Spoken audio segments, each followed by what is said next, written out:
Rocky Balboa opens in theaters tomorrow. And for his final round as the Italian Stallion, Sylvester Stallone is bringing something new into the ring: Christianity. Yesterday I talked with Stallone about the film's spiritual side.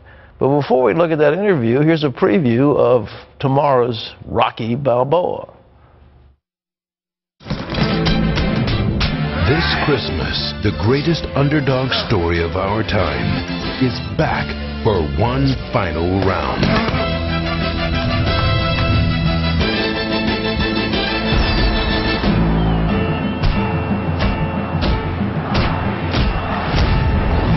Rocky Balboa. It's over. Ain't nothing over, Joe. It's over. Where's that from? The 80s? It's probably in the 70s. Sylvester Stallone is the writer, director, and star of Rocky Balboa. He joins us now by satellite from New York. And it's good to have you with us. Hey, that Rocky, first Rocky, was a classic. You guys shot that thing for about $450,000. It was a wonderful piece of work. Thank you. It was a miracle. It was shot in 28 days, and who knew it would end up, here we are 30 years later. And aren't you a little afraid you're going to damage the franchise or something? Well, what happened, I'll tell you, Pat, is that the first one, the fifth one, or the last one installment, I felt as though I left everybody down. It really wasn't about anything. And if you really go back to the first Rocky, people don't realize the first shot is this shot of Christ, and it comes down over the beams of the church. It says resurrection, then it goes to Rocky being pummeled. And what I was trying to say is this man has been chosen for a journey. He's at the lowest strata of society, and we're watching him eventually find Christian ideals, that he finds love. He starts to bring people together, all these, what I would call society's outcasts, and they all come together for one unified family spirit, and that's how they triumph. Alone, they're not very, very strong. Together, they're invincible. Well, how about this last one? I mean, Rocky well, the last one. Yeah, go ahead. Well, the last one exactly is now, after he has all this family core values, his wife has died. So now the rug has been pulled out from under him. He's at his lowest depths. He goes, how can this be? And it's about pulling yourself up from the doldrums of society and of depression and clawing your way back up, finding the light, finding the spirit, moving on. He surrounds himself with old friends, even ex-fighters that read scripture, and then when he goes into the ring, he goes in with a sense of kind of like he's doing God's work. He really is on a mission.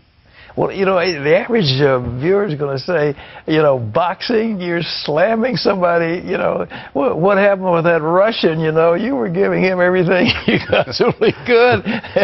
How is that Christian?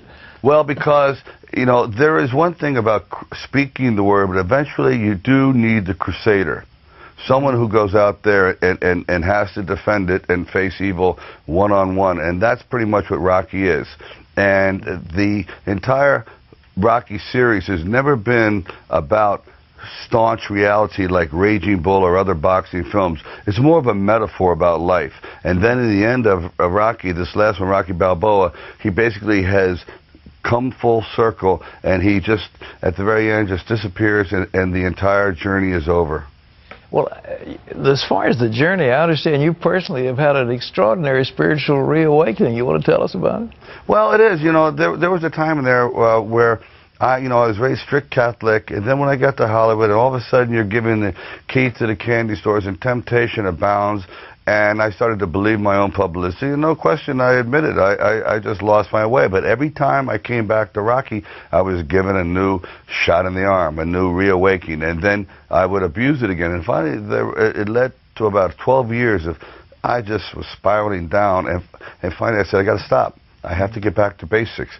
And I really decided to take things out of my own hands and put it in God's hands, because I always felt I was chosen to do something. I was never a writer. I was never an exemplary student. All of a sudden, one day, I started writing Rocky. I wrote it in 3 days, and it wins the Oscar. And I cannot assume that I did this all on my own. I really do not believe that for a second. And I feel the same thing with the last film, that there was a calling. I wanted to do it. And for some reason, I think, Pat, right now, it's a perfect message for what's going on, right? You know, the world's in upheaval. We don't have certain individuals we can look up to. And Rocky's a humble man who really believes in sacrificing himself for the good of others. Well, I know people will want to watch it. It opens tomorrow in theaters all across America. Have you got good distribution for it? Oh, it's been fantastic. I mean, so far, I mean, when I announced this, I was the laughingstock of the country. But I said, you don't understand. It's really dealing with some deep core values. Now, things are just happening. We're on the cover. Today, I just found out we're on the cover of USA Today. It's like a miracle. It's like going back to the first one. I really believe life does repeat itself, and I have to give my complete thanks to all those that have supported me, and by the grace of God, I'm here again. Well, it's going to be exciting. I look forward to seeing it. I haven't seen it yet, but I look forward to seeing it, and we urge our viewers to join in with you. So thanks for being with us. Thank you very much. God bless. It's inspiring. God bless you. Well, Rocky Balboa, ladies and gentlemen, opens tomorrow in theaters across the country. You don't want to miss an amazing allegory of a Christ figure coming against the obstacles of life and overcoming. It'll be a tender moment for you, and bless your Christmas.